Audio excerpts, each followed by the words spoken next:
Come check out Larry Records. We started in 2018 to bring to the world the finest, hottest garbage screamo there is. We've put out old bands like Spirit of Versailles, Fear Before the March of Flames, and yes, even Heavy, Heavy Low. And we got some new bands on the label, like Versus Self, Widow Dusk, Peak, and even Catalyst. So come check us out, alright guys? We got a Bandcamp, we got an Instagram, we fucking got it all. Check out Larry Records. Screamo lives, baby. Hello, and welcome to Everything Remade, a podcast that I hope is about growth as much as it is about music. I'm Edie Quinn, and we have a great show lined up for you today. Before we get started, though, I'd like to remind you about our Patreon page at patreon.com/humanmachine, where you can go to sign up and support the show, read zines, get music sneak peeks, and so much more. That's patreon.com/humanmachine. Today we're going to do things a little bit differently, as I've recently talked to my friend Ilena Ildre about her new band Royal Cradle. I'm really excited to check them out, but they don't have music just yet. So we're going to play 3 songs from her favorite Little Rock bands, starting with Slimey by Lap.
I grew up very alienated and isolated in a very small town in southern Arkansas, and by the time I was like 13 or 14, really didn't have any in real life friends or just any way to be. So I found myself spending like all of my time online. And I remember when I was like 13 or 14, I used to spend a lot of time on different forums, specifically Yahoo Answers.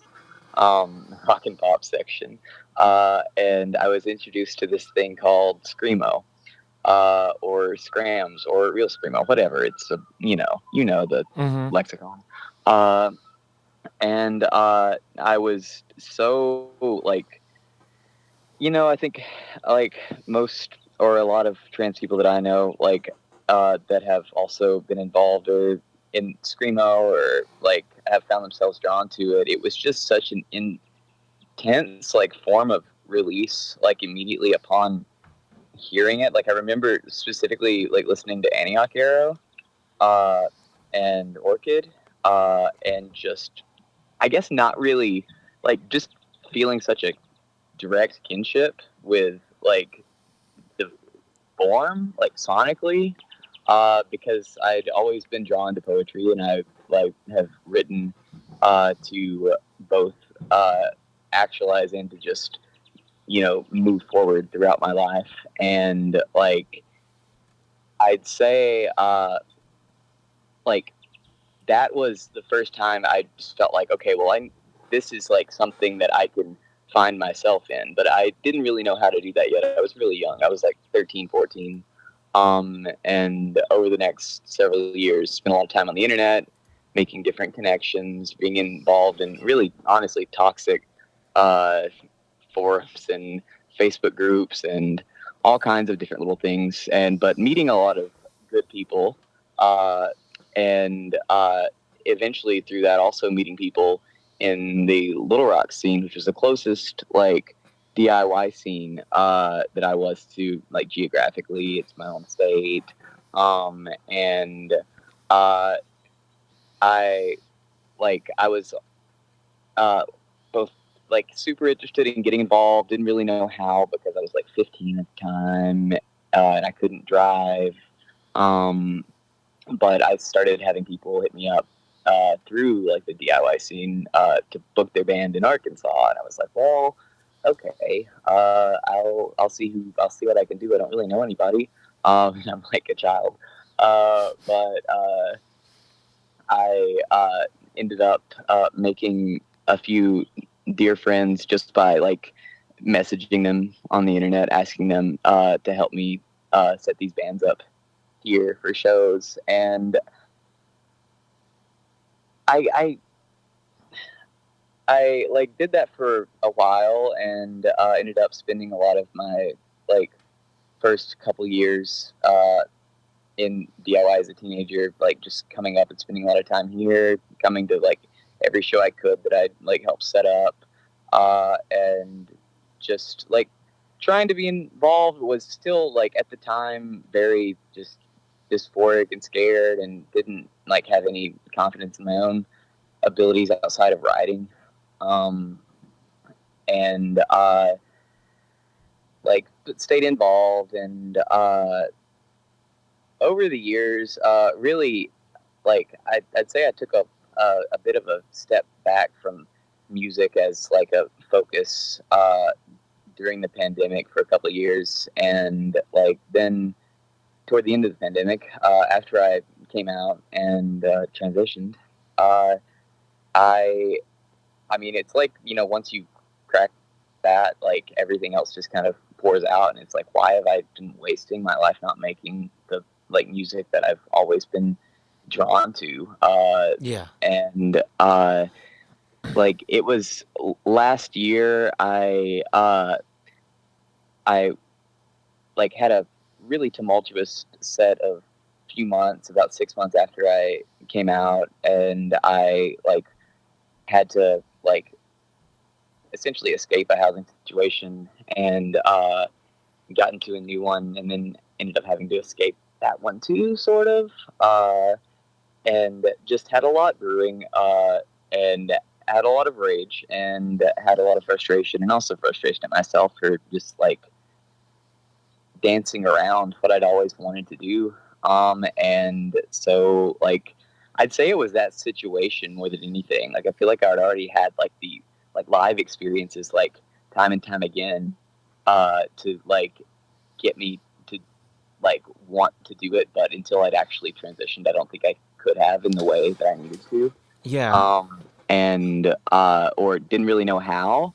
Like it was like something internal. Like but once that happened, it just like exploded, and that like whole like traumatic few months of my life was probably the biggest like jumping off point for me, and just like finally just like saying fuck it, like even if I don't know how to do this, I'm gonna do it because I have to, and I should, and I deserve to, and trying to let myself have that.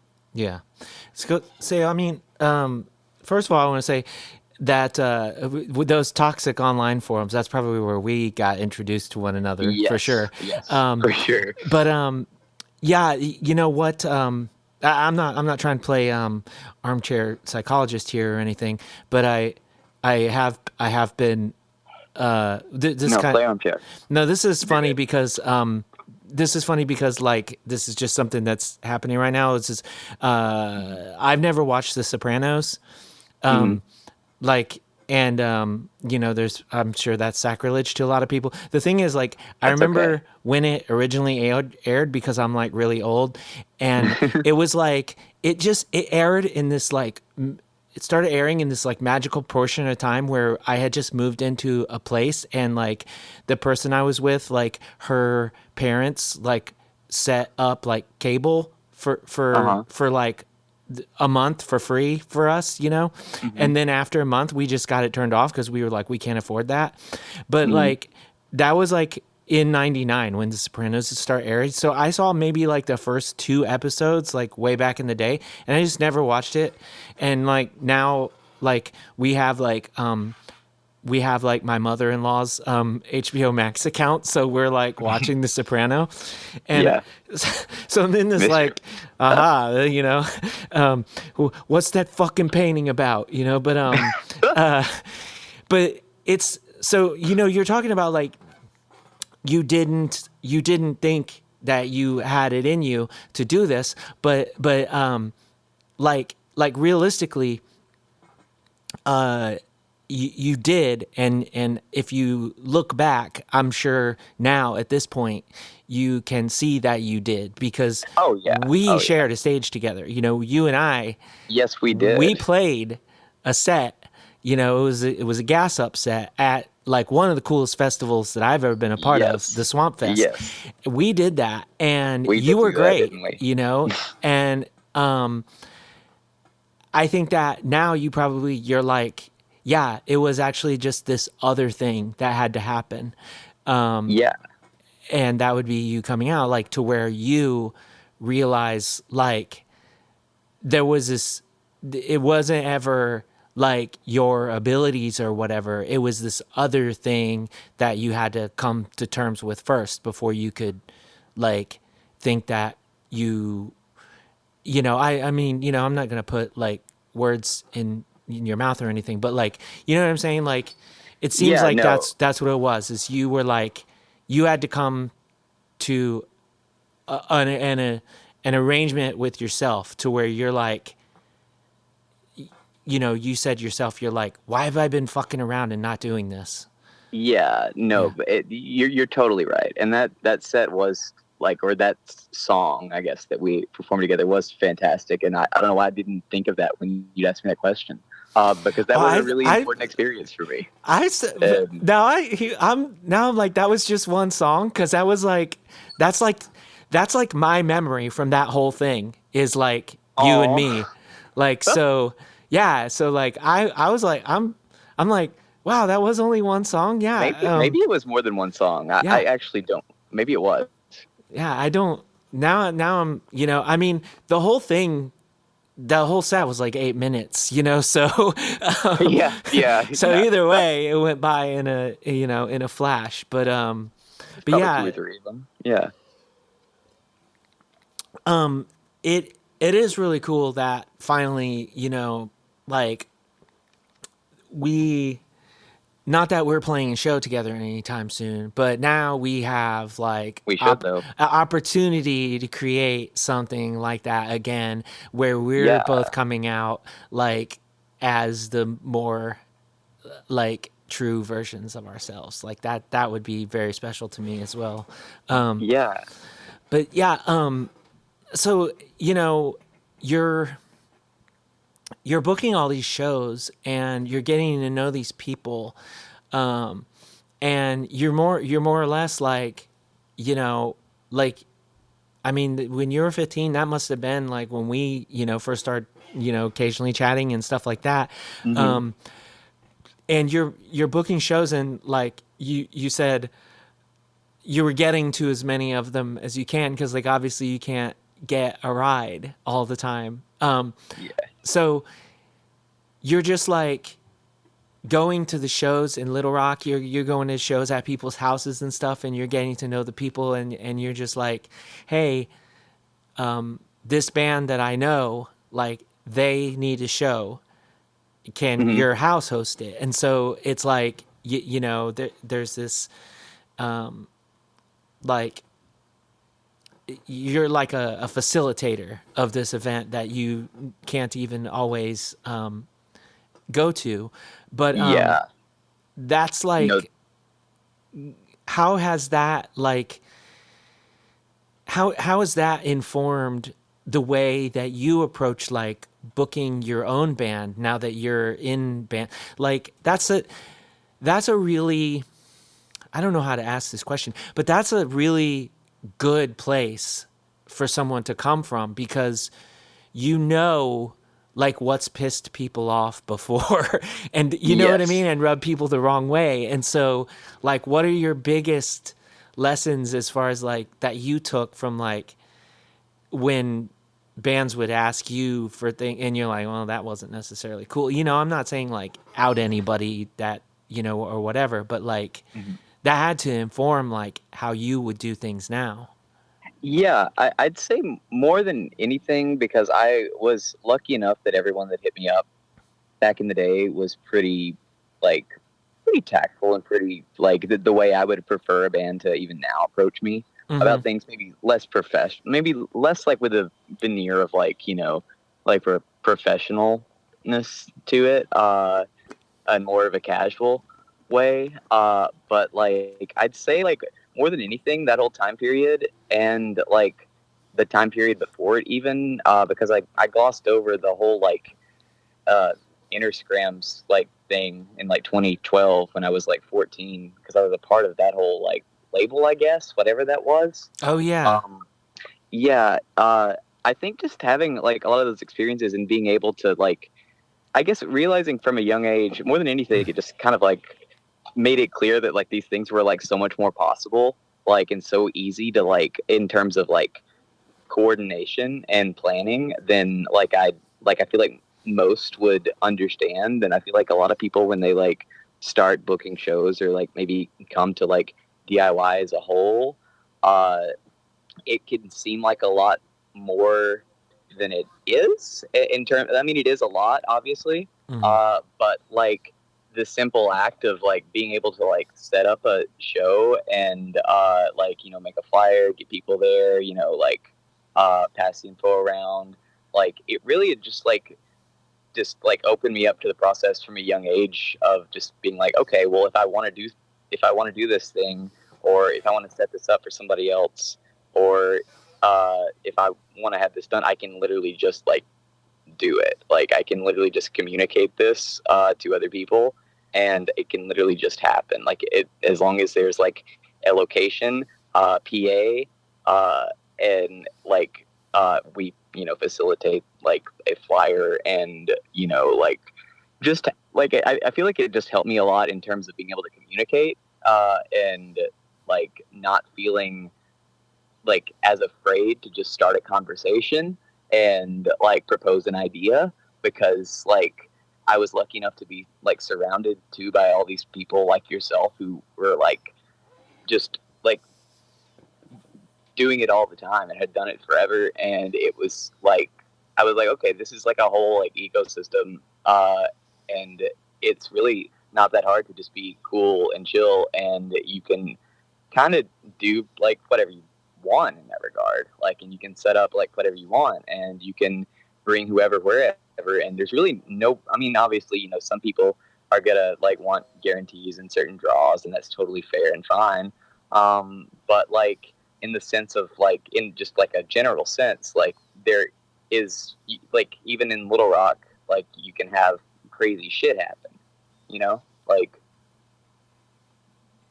Yeah, I mean, like, do you mean like crazy shit, like, as in like, if as in like people? crazy shows, as in like stuff I feel like a lot of people maybe wouldn't realize that they could just do here, that they don't have to go to like a bigger city Oh yeah, or yeah, like a different location to do. Like you can like, oh, like this, yeah, that really like cool like band or that really cool act, like, yeah, they're coming here. You yeah, don't have to go to like St. Louis or Memphis or Oklahoma City or Dallas or New Orleans. Like it's a thing that can happen here, yeah.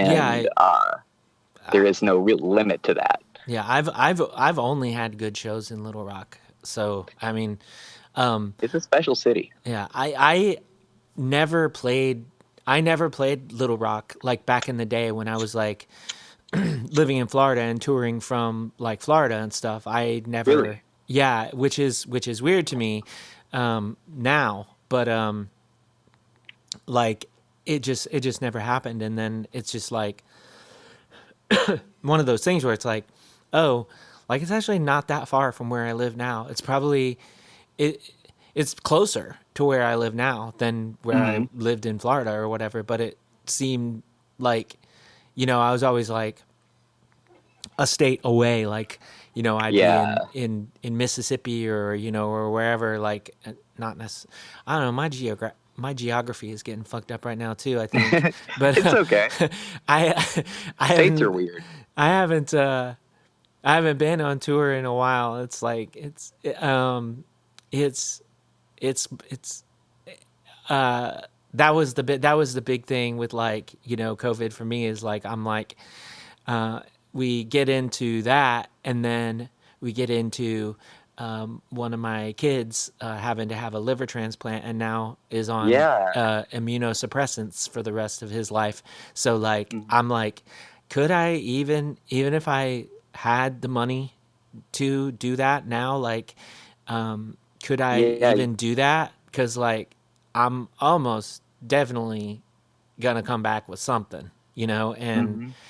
it's just, yeah, I don't know. So it's a different situation for me, but like long way for me to say that, I don't know what states are next to each other anymore. But yeah, I'm trying to remember, like we had two house shows there, and then there was the one show that you put on for Plague Walker, and that was like also really awesome. Yeah. But yeah, That was a good show. yeah, I mean, I've only had good shows there, like good times. But Yeah. Coma played Hollow House, I think, right? uh, I don't know if you remember. I mean, you played a lot of houses, but I believe y'all played Hollow House yeah, I in mean, like 2015. I think we played two. I think we played two houses. I think we Okay. played Little Rock twice. But I might be, Oh, you're totally right. I think I wasn't at the first one, but I was at the second one, yeah, I believe. yeah. Because I remember specifically like the one that Josh Snell was at, and Yeah. and but I seem to remember another one, and that might like because I'm remembering like the one set up like where we're set up in like a living room and we had like merch in this like little kitchen, but then I'm like thinking of like another time where we were also set up in a living room, but it was not, it was like a different, I don't know. I might be confusing Okay. that with like another house on the same tour or whatever, but I don't know. I am usually pretty good with like stuff like that, but I don't know. Now I'm confused. I'm also thinking about like all the shows we played in Austin and how I almost fell out a window because like Yeah, you told me about that one time. yeah, Like, wasn't that like a long time ago? yeah, it was all this is a long time ago at this point, even if it doesn't feel like it, right? That's true, It's like right? Yeah. you're like, oh yeah, that was 2016. That wasn't Oh, yeah, that was 9 years ago. Yeah. Yeah. yeah, it's wild, and I absolutely love talking to young folks on the show and stuff. I think it's awesome that young people are embracing this like old head shit, that Oh, yeah. like, um, and everything like that. But at the same time, it's wild when I'm talking to someone and they are like, yeah, like I first heard of this stuff in this year, and I was like, 12 years old or something, right? And I'm like, Mhm. my band that I'm in right now already existed for like 6 years. By the time, like my band that it's not gonna take long, is what I'm trying to say. Before Mhm. I'm talking to people, and my band that I'm in right now is older than you. Like it'll be Yeah. this is 15 years of Coma Regalia, so it'll be like Yeah. 4 or 5 years from now max that I'll be chatting with someone who just put out one of the best EPs of the year,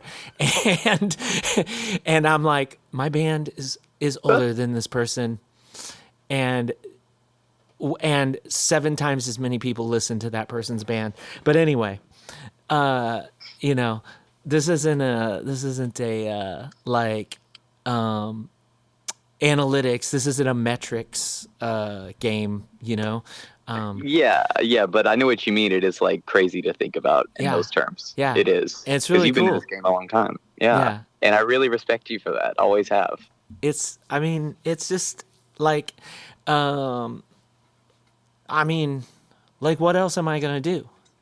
Like, I love to make songs, you know. So I'm just gonna keep making songs.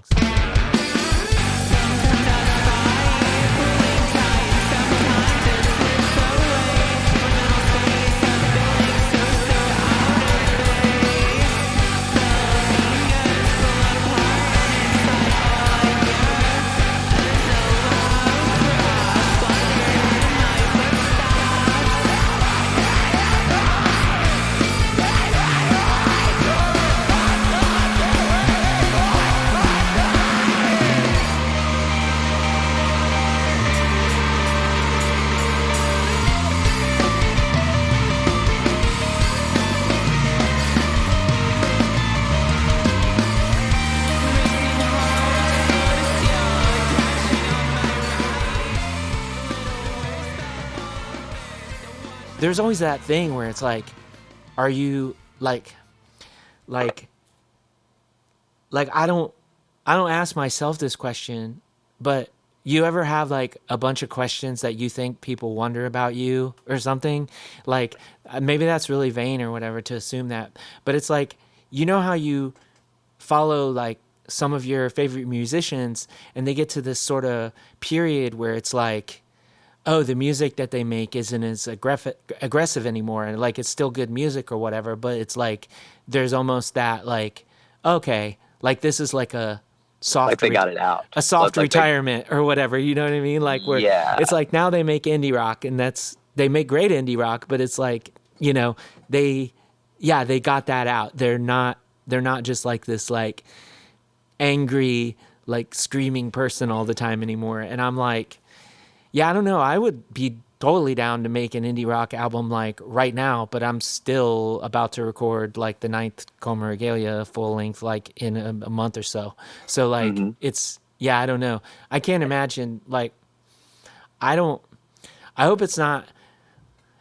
like dangerous or whatever, but I'm ignorant, so like I won't know any better. Like if I'm just like 60 years old and I'm like screaming and I have a heart attack, you know, like, and I mean, I don't know. Keith Morris is like just now retiring or whatever, you know, and like. Yeah, I mean, I'm sure there's 2 ways to look at it. I mean, you're like, first off, I feel you on that sentiment because I don't know, like I've never really, I feel like I've been into a lot of different music in different ways over the years, but I still like need that same intensity. Like that's partially like, you know, why I do it, to expel and just to feel like a person, and it does still give me so much life to just scream like my heart out, and also to just like have like just really loud, intense like sensory experiences.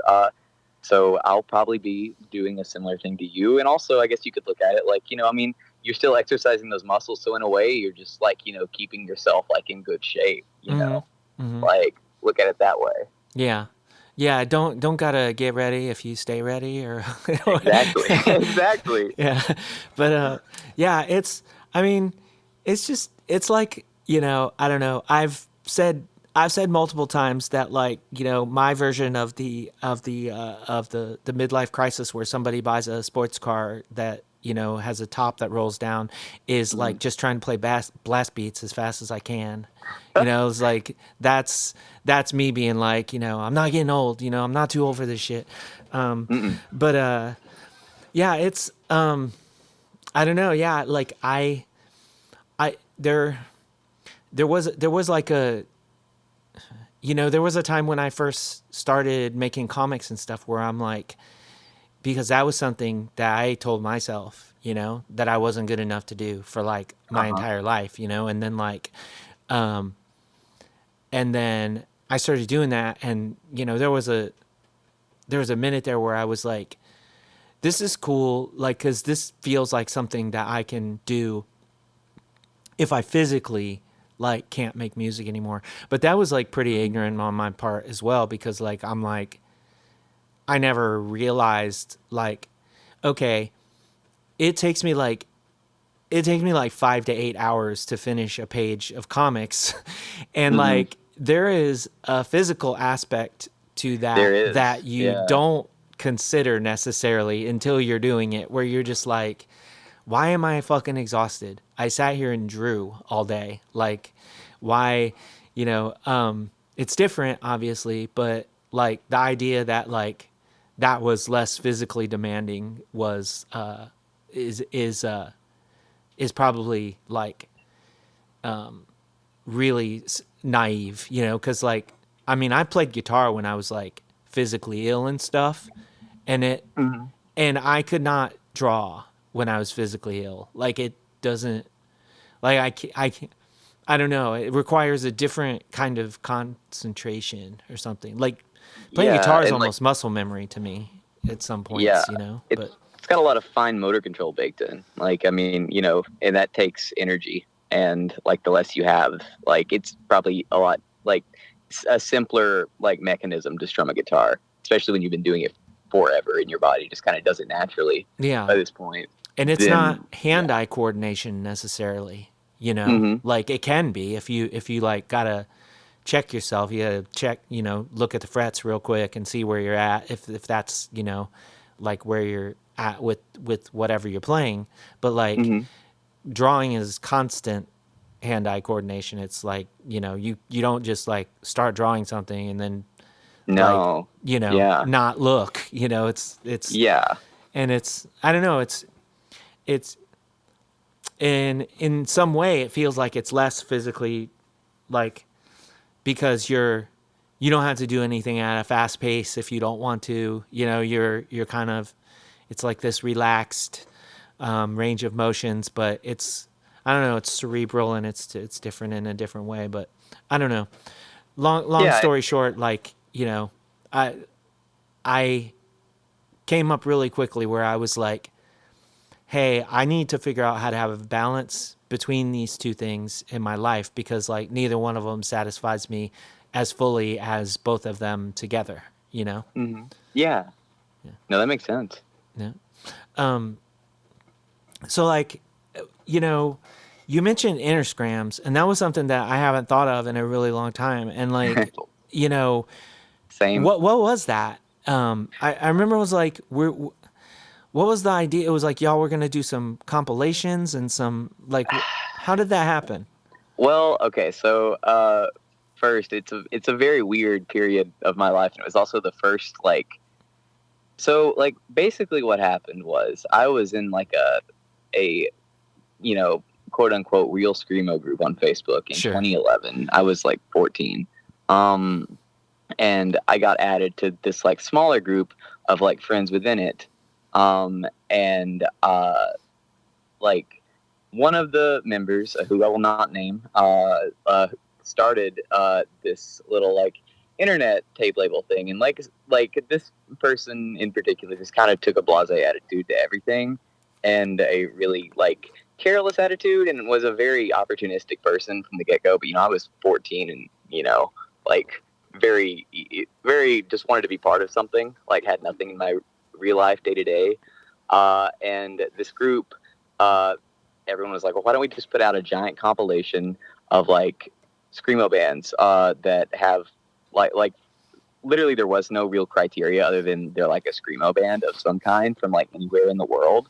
And just started like hitting up basically anyone and everyone for it. I wasn't involved in the recruitment process for it as much as I was just like my role in the whole like Interscrams thing, which ended up at most was like 6 or 7 people at a time, which was like weird because it was really just one person, the aforementioned person who kind of started the idea, like making these like really cheap tapes, and in the end ripping bands off.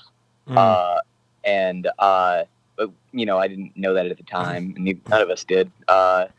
And we were all just kind of like, even the people, like I was the youngest one in it by far. Everybody else was like at least like 19 or 20, if not older. But everyone in it was like in like, I think a pretty like similar spot, but older, of like just kind of like wanting to be part of something, and had all been like sort of like adjacent to, if not involved in DIY or in like their own bands in some way, and had all kind of found each other and like wanted to be a part of this, but it turned toxic really quick. And yeah, essentially my role was just like, I managed like the website, the Bandcamp, the Facebook, like things along those lines, like because that's what I could like legitimately do from my bedroom in the middle of nowhere, Arkansas. And like I got out of it pretty quickly, but like it was just like crazy because there was like a lot of like pretty like bands that ended up getting pretty big, and some that are still together now that were a part of that, and a lot of really cool bands like I'm gonna sound dated, but like Alta, Lord Snow, Cersei, I think was on that. Maybe I might be wrong. If I'm wrong, don't just, I might be wrong. It was a long time ago. But like it was just like, to me, it was just really cool to be able to be a part of the process, and just to see how like just, it was just really cool in terms of like making friends and connections, and like seeing how easy it was, because I was so neurotic at that age, and I was so just in my head and terrified of everything. And so like it did just kind of like in the same way that DIY did thereafter, for a long time, just sort of give me like a chance to see that I could be a person too, and that I could be involved in other people's like lives and art, and also make my own as well. And yeah, it was a short period, and I guess I got out before it changed to like Driftwood and all that stuff happened. But yeah, that was my formative screamo DIY experience, was that, before I ever went to a show even. Like it was weird. It was weird. I'm thankful for it, but it was weird. Yeah, but like at that, I mean, this was so long ago that like it's not like a direct lesson from there to where you are now, but like still having like had those experiences and stuff, like with like, you know, putting stuff on Bandcamp, you know, et cetera, et cetera. Yeah. Not like it's hard, but it's like you were preparing yourself for being in a band, like in one way, shape, or form, even if you weren't like, oh yeah, for sure, conscious of it. And yeah, I mean, like the, you know, like the connections that you made, like it personally, and like, you know, as someone who's now in a band, like they can still be like really special, and like they can still like be a big part of like what you're doing now. And that's the thing that like excuse me, that I've found in like punk in general, and especially like, you know, screamo as we know it, that like is so different from like anything else that's out there, you know, is just like how, like, you know, I'm right now like someone that I used to write like, you know, letters in the mail to when I was 16 years old, like is about to sing on a song that I wrote like 2 weeks ago, you know? And like, yeah. And so it's just wild. You're like, you know, like I'm here in Indiana now, and like I have, you know, children, and he's in California and he has children, and he has a label and I have a label, and like, you know, it's like, it's, yeah, I don't know. I mean, I mean, like, I'm sure that there are bands in, you know, people who play other kinds of music that have like one or maybe two relationships like this, but I have so many. Like, you know what I mean? It's wild. Like, Yeah. I don't know if that happens elsewhere, and I think No, that's really special. it is. And like, same here. Like, I wouldn't have met you if not for like those years of my life. And like, not necessarily making like art directly, but making like connections and genuine friendships, which I feel like is the thing that like buoys all of this anyway, and it makes it worth it. Like, if there isn't really, like, obviously I love art and music in general and making my own, but like, if like, that's what's always drawn to me and kept me close to like screamo and DIY, even if I've been like really at times like just jaded and disillusioned by like a lot of people involved and a lot of opportunistic and predatory actors. At the end like of the day, I still like, there's so many people like yourself. Like, I have so many friendships that like have taken on different lives and also taken on like have continued to be like just like music connections now that I made through that like time period and through those years. And like, now I'm kind of finally able to like use that in the way I actually want to use that. And like, at the same time, I guess I should say Royal Cradle isn't like necessarily like just like a screamo band or even like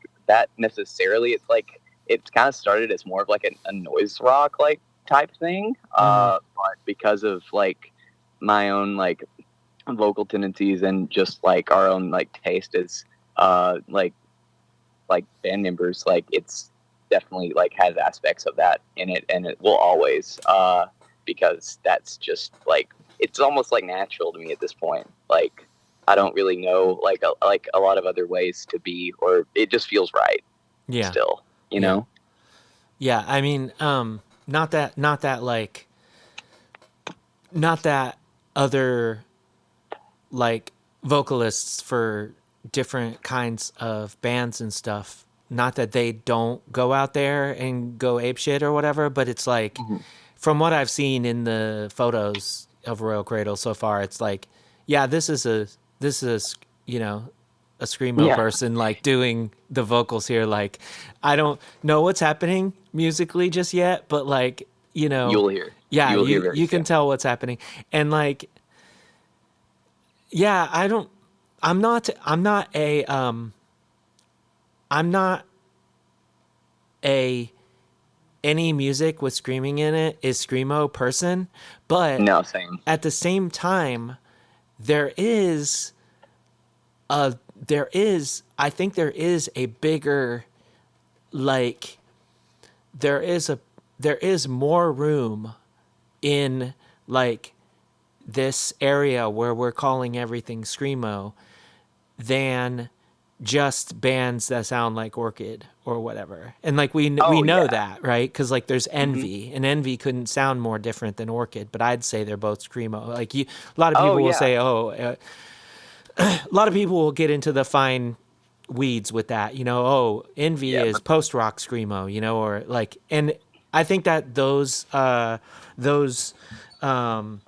genre obsessives of the world. I think that's that's fine, and I think that information is useful if somebody's like, well, I don't really know what they sound like unless you give me like a couple of subgenres or whatever, like, it breaks it down, it catalogs it in a sense, like, I'm just saying, like, if you're like, if your band ends up sounding like, I don't even like, if you sounded like the New Bomb Turks, but with a screaming vocalist, like, I still could see it being like, okay, this is screamo though, or it could not be, because like Nirvana had screaming in it, but that was never screamo. Like is just like is dystopia screamo, because right. Like, no, absolutely. Like, and I think they maybe.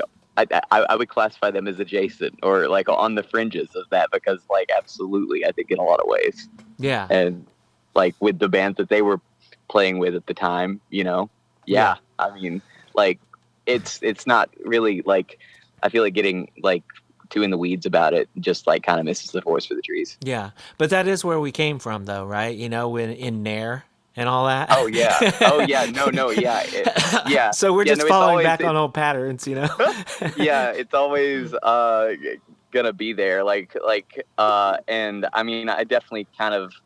I think I try to use like that whole like kind of like my that I guess like mindset, for lack of a better word, for what I'm trying to explain, as like that I do still have in some ways, like as just sort of like a guiding light for like what I actually like, and just try to like use it to like determine like what's good to me and what's not, but that does not like apply beyond myself. Yeah. You know, like, and like I don't judge other people or anyone else's like sound. I'm very open and always have been.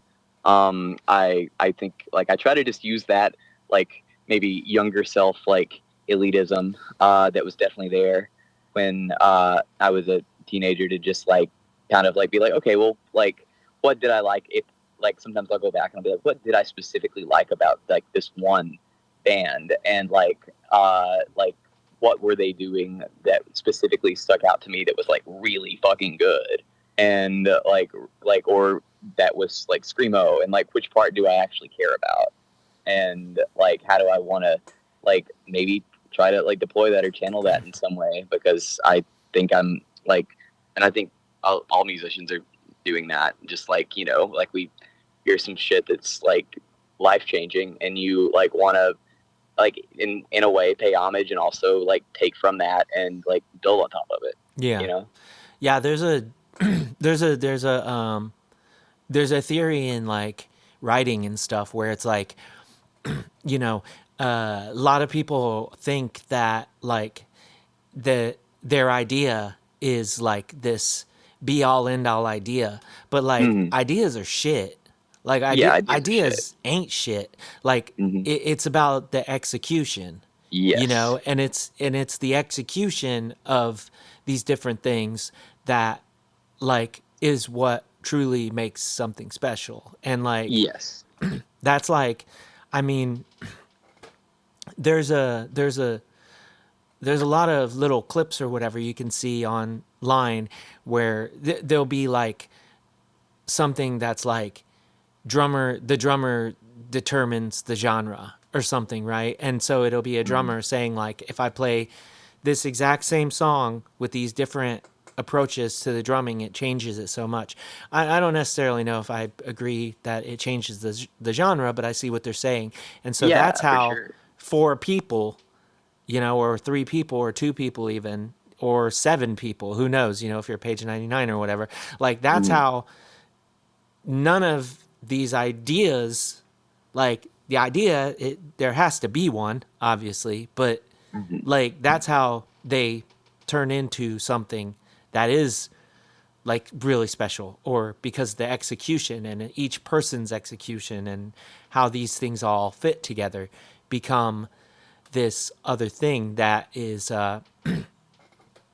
isn't so you know, like just like pasteurized or whatever to the, you know, just into the ground to where everything sounds like exactly the same or whatever, you know. Yeah, it's metallurgical. Yeah, Yeah, yeah. you're melding together. That's what's kind of really fun about Royal Cradle, because like uh we're like we all share definitely like that we wanted to make like this style of music, and like share a love for like noisier shit or like screamo. Our drummer Nate, he's like the biggest Dystopia fan I've ever known in my life.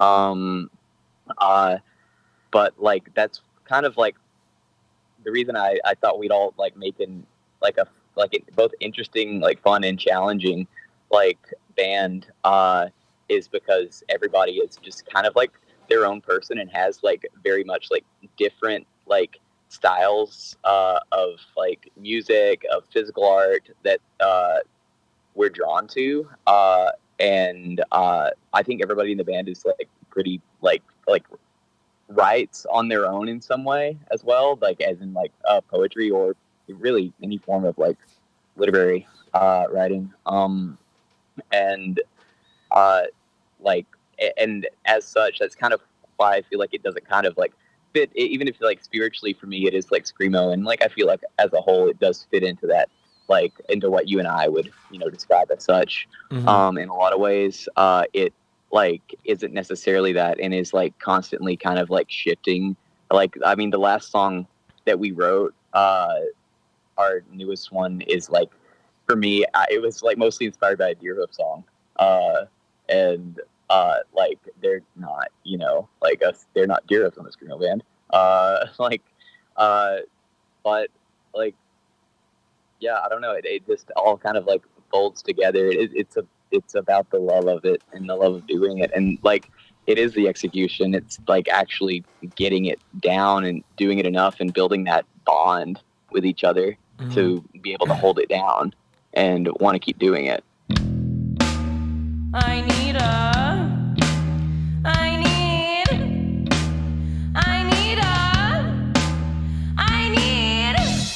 Machete, Mastectomy. Won't someone please assist me? Machete, Mastectomy. Mutilation is the key. Machete, Mastectomy. The only thing that will save me. Peace won't be my hungry. That season won't be my best friend. Fuck the threat, cause I'm not his girl. I'm a prison checkerlist. Peace won't be my hungry. That season won't be my best friend. Fuck the threat, cause I'm not his girl. I'm a prison checkerlist.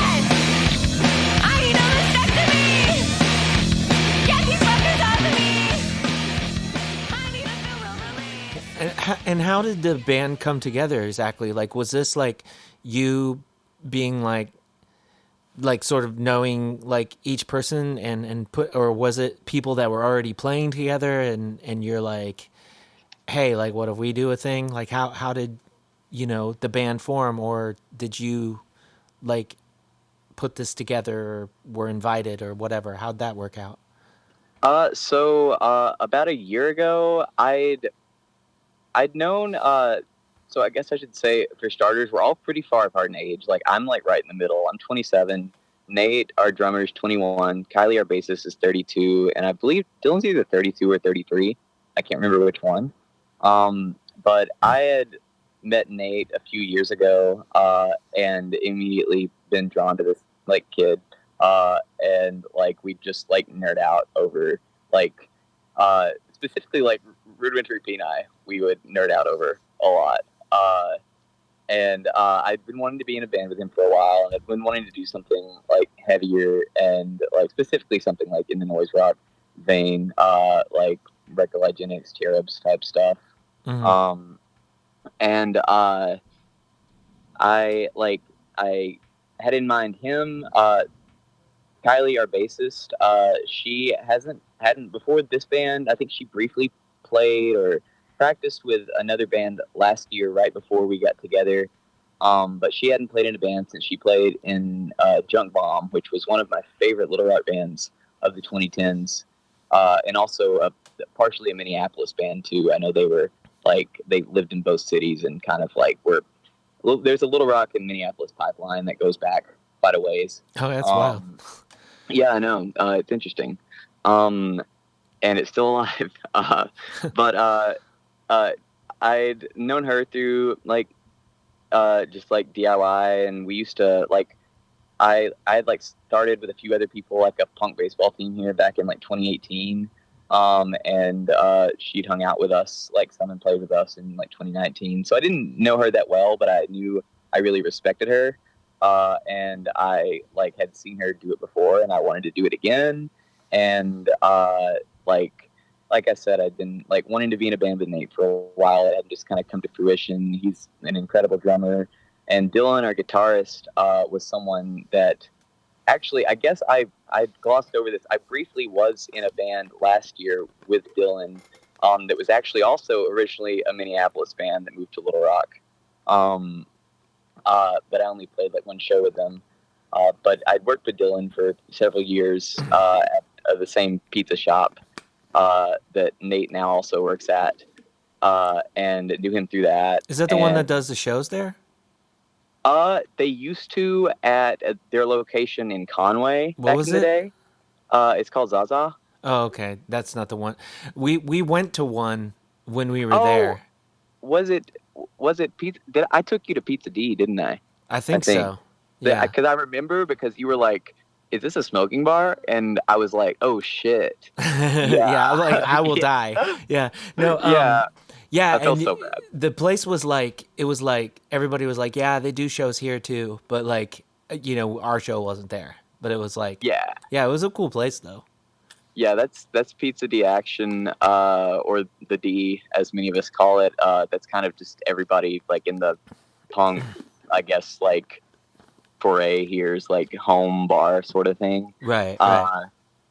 Yeah, but I'd known Dylan through work, Nate through mutual friends, Kylie through like DIY and stuff for years, and I was like, all these people are super chill, like and kind, and just like genuinely all like really like love art and love music and are just very open people and like are just I just thought it was like two like or like four people I guess that I think could make something really cool together and like would understand kind of like what I was wanting to do too, on a real level that sometimes kind of hard to come by in a city like Little Rock. As cool as it can be hard to find. And there were also like four people that we were all kind of like really disgruntled with like the local scene here, especially since like back in 2019, right before the pandemic happened, we like lost essentially every like DIY venue we had, including houses. Like the house I was living in at the time, we all got like evicted from because they tore it down to like build a new road. And like the other houses as well all had like really tragic circumstances come up for some of them, like house fires and just like eviction notices all hit like all at once in like summer 2019. And during the pandemic, there was a scene here, but it was just like mostly kind of like just corny, like beat down hardcore that like none of us are really like, very like wearing a jersey, like I just corny high school stuff. Sure. Kind of what was available. And like there was still cool shit going on here, like Lap, for instance, is an incredible band that that has been active throughout that time, as are a couple others like Blast. But there wasn't a lot going on really that was really what we wanted. I think we were all kind of like at a point where we were like, well, should we like keep like putting in our own little ways and trying to make like life good here and having a hard time like really being satisfied with like what was around us and the opportunities that we had. So everyone was kind of just at like their own like little, I think, like breaking point, and that's helped us, I think, in a lot of ways, because it's been a project to put a lot of ideas and just like do things that haven't really historically been here for us, or things that used to be here when the like DIY scene was like popping off like back in like a decade ago or so, that sort of went away. And like we're kind of just trying to bring back like some of those aspects if we can with our shows, and just for people that I felt like had a genuinely collaborative like ideals and are very curious and very kind, and it just kind of worked out. I hit everybody up, and we started practicing last June, I guess, and we played our first show in November, and we've kind of just been consistently doing that since. Yeah. It's I mean, one thing that I was thinking is like, it's like, yeah, when you are putting all this work into something and you're like, either you feel like it wasn't what it could be, or it wasn't what it was, or whatever. But then being in a band, that's obviously that gives you another level of investment into wanting to make like the shows more fun and whatever, because you're even more personally invested now. But not only that, but it's just like the thing that I think burns out a lot of people that strictly book shows, is that like, it's so much work, and you don't like, you get they're just experiencing live music obviously is a reward in itself, but when you are a band that's a part of that, you're part of this process that is paying off at every practice, like where you're like, we're getting better. Like this feels good, and you're writing songs and you're like, this new song, it feels so good. And like, you might not even feel that way about that song in 6 months, you never know, but like, you're going to want to write six new ones. Yeah. You're always a part of this cycle of like energy to where it's like, it's work and reward, and I mean, that's so special. And I mean, it's far in between where I am part of the like live experience these days, but like I still just like writing songs and like showing songs to people and getting their feedback and hearing other people add to the songs and it's like just the like when I get the message from Tom Schlatter that the bass tracks are in my inbox, like you cannot drag me away, like I'm like, okay, we're loading this shit up right now. I need to, hear this. And I mean, that's like, that's got to do for me as far as like, my part of the process a lot of the times, but it's just another level of just like how putting this in like will get you like such like it feels so good to be a part of this, and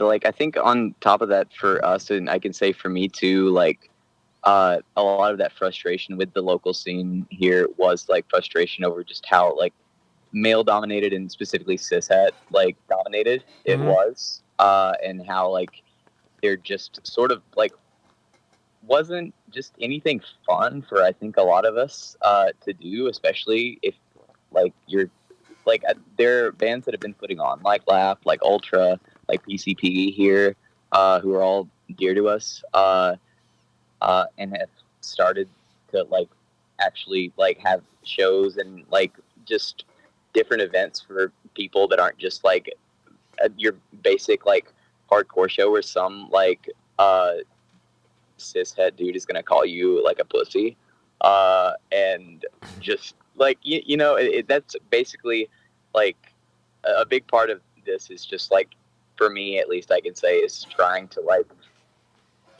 alongside music and alongside playing shows and the art, the aspect of like creating art, it's like playing like different types of shows at like new venues. Like currently we're like in the process of hopefully buying a generator so we can do like generator shows and like just giving more like hopefully creating just more opportunities for like connection between people who maybe like felt like this wasn't a place that you could have it, because like a big like part of Little Rock is moving away from Little Rock for a lot of people to go find these things elsewhere.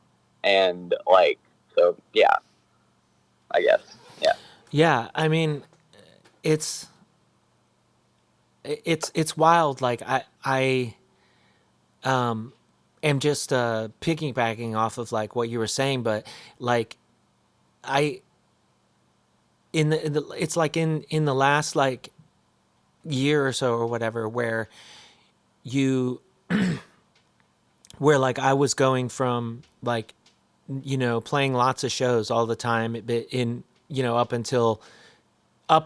mean, Plague Walker went on tour in 2020, like in January or something, right? And then we were going to go out again in March, but we all know what happened then. But like, so like going from like not playing any shows to like, okay, like we get invited to some cool stuff sometimes and we can do that. And then like last year we played like 2 shows and both of them were in Indiana, but the show we played in Indianapolis, like I showed up and I'm like, no way, there's like other trans girls in these bands on stage that I don't know, and that is so cool. And I know, like, right? And so like I get what you're saying, like where it's like not only like are we trying to make something cool, but we're making a space where like we can say like, no, you don't get to come here and talk shit to us. You know, like Yeah, you you don't get to treat us like window dressing. yeah, Yeah. you don't get to like you don't get to have your way at this place like you do everywhere else that you exist, you know. Hmm. So yeah, and it's like, you know, if there weren't places like Healer in Indy and stuff, then I wouldn't, like, my old ass wouldn't be like rolling up and being like, oh shit, this is so fucking cool, you know, like. Hmm. But yeah, I'm glad to like hear that not only like, you know, you didn't like let a lot of things like, you know, just like burn you out and stuff, but also like you're still trying to elevate things and create opportunities for like other people and stuff. Like that's awesome. Yeah, truly, truly. I just want to like do everything I can to like I'm not I'm just as fallible as anyone else in that regard. I can make mistakes along those lines, but I do genuinely just want to create like a space for that, or help to continue to create more of what there already is here, and just like like show other like give other queer people an opportunity to like come to like places like this and feel like they're not, like they have a spot, like they have a place, like they have a like that they can do this too, that Yeah. it's not just about us or me, like as much as like I love that aspect of it and I love like performing and I love making music, but it has to have that other aspect to me, like right now I think like being here, like it just is, it's too integral to not mention it, I guess. Yeah. Yeah, for sure. Um, well, like as we were talking before we started recording, Mm-hmm. by the time this comes out, we may or may not be playing a little sample of music, but there are like several things in the works as of now. Yes. Like I don't know how much you can talk about any of that, but is this like your songs are already recorded, and like how many songs have you recorded, and for like how many projects, like whether or not you can say like what the projects are or whatever, but like what can people expect to hear coming up from y'all soon? So what I can say is that we're currently in talks with a few other local bands here. One would be just a straight up like 2-band split, and one would be like a potential 3-band split accompanied by a zine. Um, and we don't have any recordings done as of this recording, but we have set aside this next month to hopefully nail some of that down and maybe get some like solid like footing under us, and hopefully write a few more songs as well. But currently, 2 splits potentially within the next few months is our kind of our like goal, and kind of what we're working toward at the moment. And we're trying to, if not just a weekender, then a like a full tour later this year. Is in the works. I've been kind of plotting that a little bit, and it's not quite to the point where it's something that's like tangible. But we have a van basically. I have a friend who recently bought a a pretty nice little van that wants to drive us around and has like a work from home job. And that was just like it just fell into our lap. So we're Yeah, you trying to can't get pass that there. up. What's that? That's not going to come along every day. You No, gotta it's say, not. yeah, let's go have an adventure for Yeah, sure. yeah, we got to get this shit on the road. Yeah, yeah. So like, yeah, immediate like things to look for are those like splits coming out hopefully in the next like couple months. I really can't say an exact date or anything, but hopefully within a month from now they'll be like at least tangible and have like a maybe like a solid date down.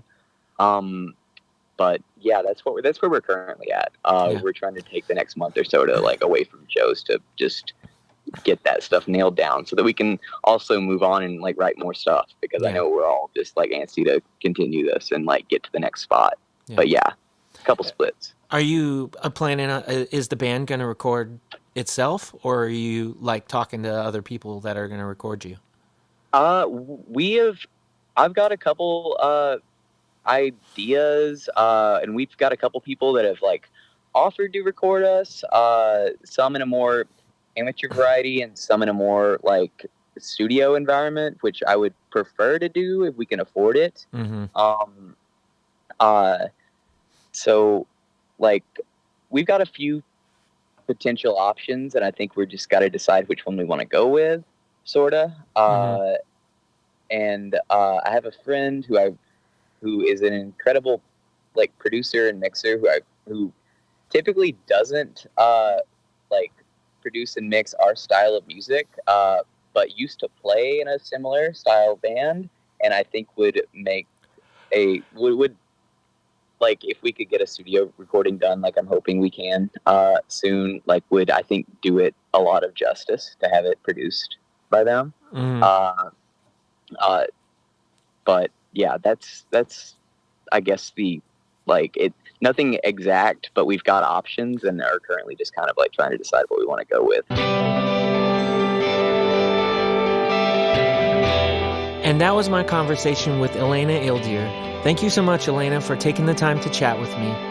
Also, thanks to Lap and Psychotic Clown Pussy for sharing their songs with us. Make sure y'all go check them out. Until next time, take care and do good things.